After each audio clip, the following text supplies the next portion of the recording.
औज़ुबिल्लाहिमिनश्शैतानिर्रजीम बिस्मिल्लाहिर्रहमानिर्रहीम अस्सलामु अलैकुम वरहमतुल्लाहि वबरकातुहू। मैं अपने पैगाम का आगाज़ नबी सल्लल्लाहु अलैहि वसल्लम की इस हदीस से करना चाहता हूँ कि अत्तहूरु निस्फुल ईमान, जो इमाम मुस्लिम में भी है और इसमें जामे तिर्मिज़ी में भी है। इसका हवाला मिलता है हमें, जिसका मतलब है कि सब जानते हैं, हमें अक्सर मुसलमान जानते हैं कि सफाई जो है हमारा निस्फ ईमान है। असल में ये बात समझने की ज़रूरत है कि जो निस्फ ईमान है वो सफाई है, और सफाई है क्या। मैं किसी उलमा से या किसी आलम से इख्तलाफ तो कर रख सकता हूँ, लेकिन किसी के ऊपर मैं कोई फतवा नहीं लगा सकता। हर एक अपना अपना नज़रिया होता है और हर नज़रिए से जो इख्तलाफ है वो एक इल्मी हिस्सा है।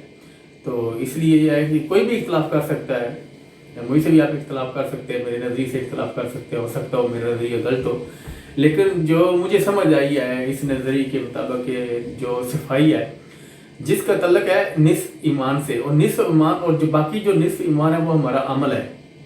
क्योंकि निस्फ ईमान अगर सफाई है तो बाकी निस्फ ईमान हमारा अमल है, फिर ये हमारा ईमान मुकम्मल होता है। क्योंकि ये बात समझने की है कि अगर सफाई निस्फ ईमान है तो अमल कितना ईमान है। क्योंकि ईमान जब अमल होता है इंसान का तो फिर ही जो है ना इंसान का ईमान मुकम्मल होता है। क्योंकि अमल क्या है, अल्लाह पाक के अहकामात हैं, जितने भी अहकामात अल्लाह पाक ने हमें वाज़ेह बताया है कुरान पाक में कि अल्लाह पाक के क्या क्या अहकामात हैं, उन पर अमल होगा तो फिर इंसान का जो है ना वो ईमान मुकम्मल होगा। लेकिन सबसे पहले जो हमें समझने की जरूरत है वो ये है कि ये जो सफाई निस्फ ईमान है, ये सफाई है क्या। असल में काफ़ी जो बुजुर्ग हैं उन्होंने भी इसका जिक्र किया है कि अपने अंदर जाती मार, इसका मतलब यह है कि अपने अंदर से जो है ना वो ऐसी गुमराही है, ऐसी जालत है, ऐसी गंदगी है कि आपको पता है हर इंसान जानता है कि सबसे ज़्यादा गंदगी कहाँ होती है। मिसाल के तौर पर अगर आपने नमाज पढ़नी है, अगर आपको पानी नहीं मिलता तो आप क्या, अल्लाह पाक का हुक्म है कि आप तयम्मुम कर लें। तो आप देख लें कि इस बात को असल में जो है ना वो समझने की ज़रूरत है कि असल मसला है क्या, कि अगर हमें पानी नहीं मिलता तो फिर भी सफाई तो करनी ज़रूरी है।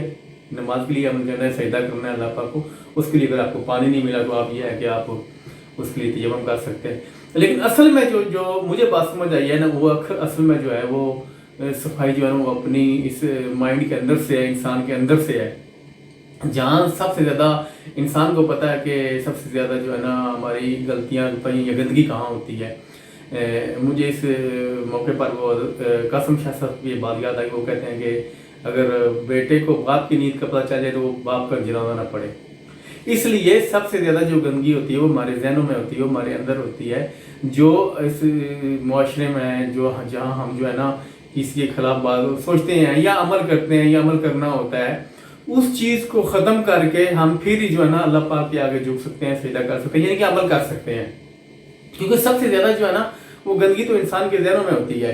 मतलब किसी के साथ बुग़्ज़ रखा है, किसी के साथ अदावत रखी है, किसी के साथ जो है ना वो दुश्मनी रखी है, मतलब कोई भी है, छोटी छोटी बातों के ऊपर जो आप देखते हैं कि कैसे कैसे जो है ना हमारे यहाँ वो इल्ज़ाम भी लग जाते हैं, इंसान जो है वो कत्ल हो जाते हैं, और उसके अलावा और भी बहुत से ऐसे मामला हैं कि बहुत से इख्तिलाफ़ात हो जाते हैं छोटी छोटी बातों पर। और सबसे ज़्यादा जो है ना वो इंसान के अंदर से होती है। असल में सफाई जो है हमने अपने अंदर से करनी है, क्योंकि इबादत का तल्लक ही जो है ना वो अंदर की सफाई से है। असल में जो इबादत का तल्लक है वो आप जो है ना अंदर की सफाई से, अल्लाह पाक को वैसे भी पाकीज़गी पसंद है। पाकीज़ ज़रूरी है कि आप जो है ना घर के अंदर से अपने मोहल्ले से सफाई करें, लेकिन जो है ना इस सफाई के जो तल्लक है वो इंसान के अंदर की सफाई से है। क्योंकि हमारा ईमान ही मुकम्मल तब होगा, क्योंकि सफाई हमने करनी है तो हमने आगे, क्योंकि आप जब वुज़ू करते हैं वुज़ू आप इंसान यही सोचता है कि मैं सफाई कर रहा हूँ अपनी नमाज के लिए, लेकिन असल में जो सफाई है वो इंसान के अंदर ही, क्योंकि हमने अल्लाह के आगे झुकना है, अल्लाह के आगे सजदा करना है। तो अल्लाह के आगे झुकने और सजदे से ही हमारा ईमान मुकम्मल होगा। उससे पहले सफाई क्या करनी है, वो इंसान का अंदर है। इंसान के अंदर कोई ऐसा गलत नजरिया ना हो, गलत सोच ना हो, और कोई ऐसी गंदगी ना हो। हर इंसान जानता है कि सबसे ज़्यादा गंदगी कहाँ होती है, बाहर कम होती है, लेकिन इंसान के अंदर जो है ना इंसान के ज़हन में ज़्यादा गंदगी होती है। अगर आप मेरी बात पर इत्फाक करते हैं तो इसीलिए जो हमें इस बात को ना ख़ास तौर पर समझने की ज़रूरत है कि असल में ये सफाई का जो जिक्र हुआ है नबी सल्लल्लाहु अलैहि वसल्लम की इस हदीस में वो है क्या। क्योंकि इस सफाई से आप अगर आधा ईमान मुकम्मल होता है तो आधा ईमान कैसे मुकम्मल होता है, दूसरा आधा ईमान जो है ना वो हमारा अमल है। पहला आधा ईमान हमारी सफाई है और दूसरा आधा ईमान हम फिर हमारा ईमान मुकम्मल होता है। इसके लिए ये है कि हमें जो है ना अपने अंदर से सफाई करनी है, अपनी सोच से सफाई करनी है, क्योंकि ऐसा कोई गलत काम जिससे हमारी इबादत में मुदाखलत होती है, चाहे शिरक हो, चाहे किसी की अदावत हो या बुग़्ज़ हो किसी के लिए भी, तो ये है कि अल्लाह के, क्योंकि अगर जो इंसान जो है ना अपने अंदर से सफाई कर लेता है उसको जो है ना अल्लाह से भी मोहब्बत होती है, अल्लाह की मखलूक से भी मोहब्बत होती है। अल्लाह की मखलूक कोई भी हो, ठीक है ना, लेकिन सबसे पहले तो इंसान है। तो इंसान के बारे में अगर गलती तो ये है कि हम नमाज पढ़ रहे हैं या सजदा कर रहे हैं अल्लाह पाक को, तो अल्लाह की मखलूक की मुखालफत कर रहे हैं, तो सजदा ऐसे थोड़ी अल्लाह पाक कबूल करेंगे। क्योंकि अल्लाह पाक ने कहा है कि अगर किसी का ज़्यादती करोगे तो वो भी माफ़ कर सकता है।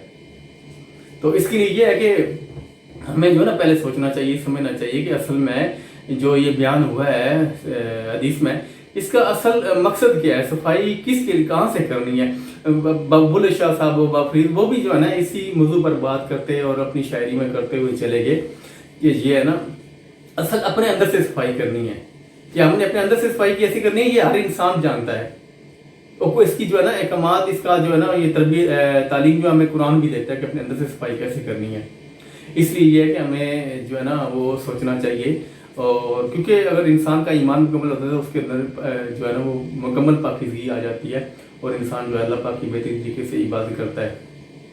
तो इसके लिए हमें सोचना चाहिए और अमल करना चाहिए। अगर इसमें कोई गलती तो मैं आप लोगों से माफ़ी चाहता हूँ। अस्सलामु अलैकुम वरहमतुल्लाहि वबरकातुहू।